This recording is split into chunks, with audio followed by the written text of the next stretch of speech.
اللهم صل وسلم وبارك على سيدنا محمد. ازيكم حبايبي؟ عاملين ايه؟ يا رب شايفين تكونوا الجمال. بخير. النهارده عملنا حفلة شايفين التسوية حواوشي. عاملة ازاي. عملنا حبة حواوشي اسكندراني.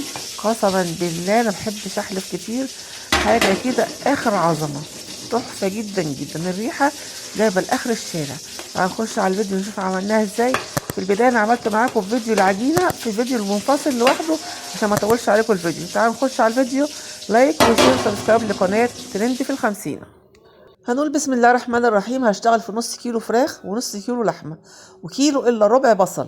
يعني كمية البصل دي أنا هضربها في الكبة وأفرمها كلها. بعد كده أقسمها بين الفراخ واللحمة. تمام. في البداية أنا ابني شاف الرغيف بتاع الحوش. احنا في الصيام. قال لك الرغيف ده أنا باكله بره ب 80 جنيه. تمام. من العجينة يعني حاجة كده تحفة جدا. شوف هتوفري قد إيه. شوف عملتي كام أرغفة. أنا بصراحة ما عدتهمش يعني بسم الله ما شاء الله كانوا كمية حلوة يعني. المهم ضربت البصل كله.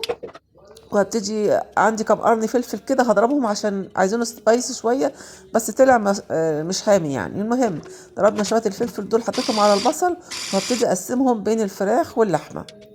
هفرم دلوقتي الفراخ. لو كان عندي شويه صدور كده كنت عاملاهم شاورما. قلت هضربهم واعمل معاهم كام رغيف حوشي كده عشان يساعد جنب اللحمه.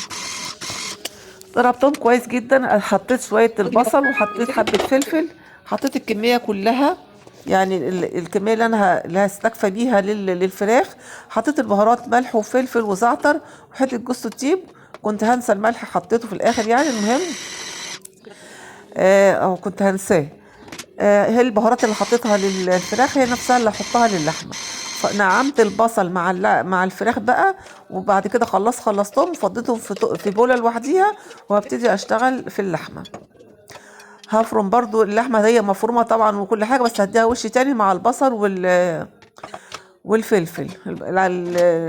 الكبة عشان صغيرة شوية ما خدتش كمية البصل كلها.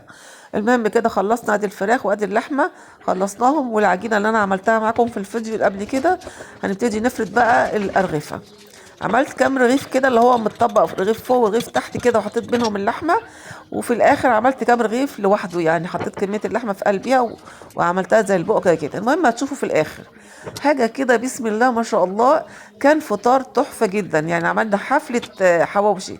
وفي التكلفة مش هتكلفك حاجة خالص. نص كيلو لحمة وانتي ضامنة انها لحمة. يعني عارفه جايباها من انهي جزار.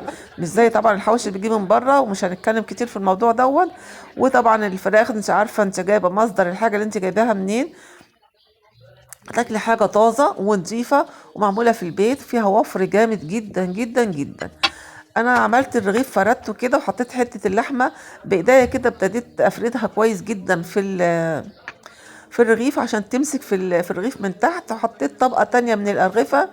وبعد كده ابتديت الفها. هعمل معاكم رغيف تاني من الفراخ واقول لكم يعني تلفيها ازاي. هتاخدي من تحت لفوق العجينه من تحت العجينه اللي فوق عشان تقفل كويس جدا عشان ما تفتحش معاكي في الفرن. تمام.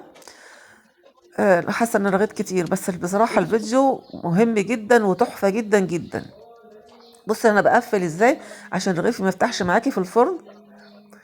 عملت شويه كده رشيت عليهم اول بتنغزيها بالشوكه عشان ما يقبش معاكي في الفرن.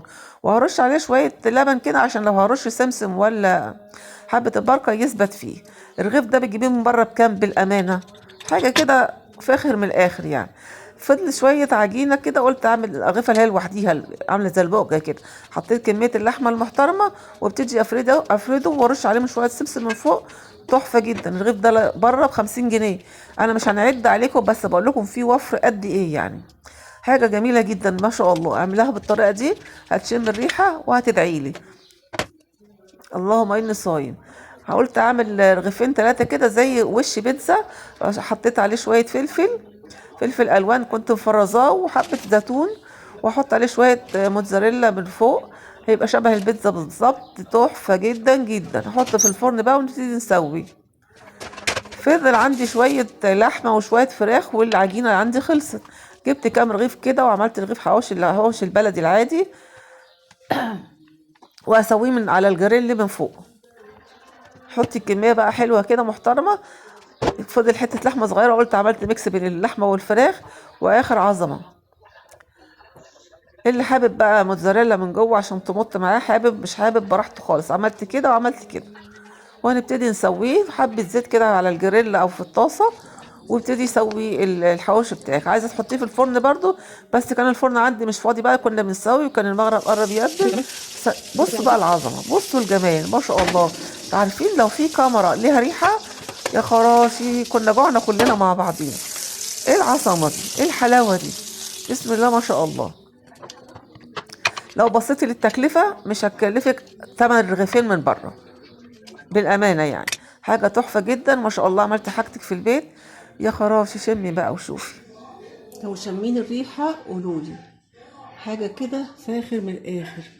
بصوا سخنه سخنه سخنه.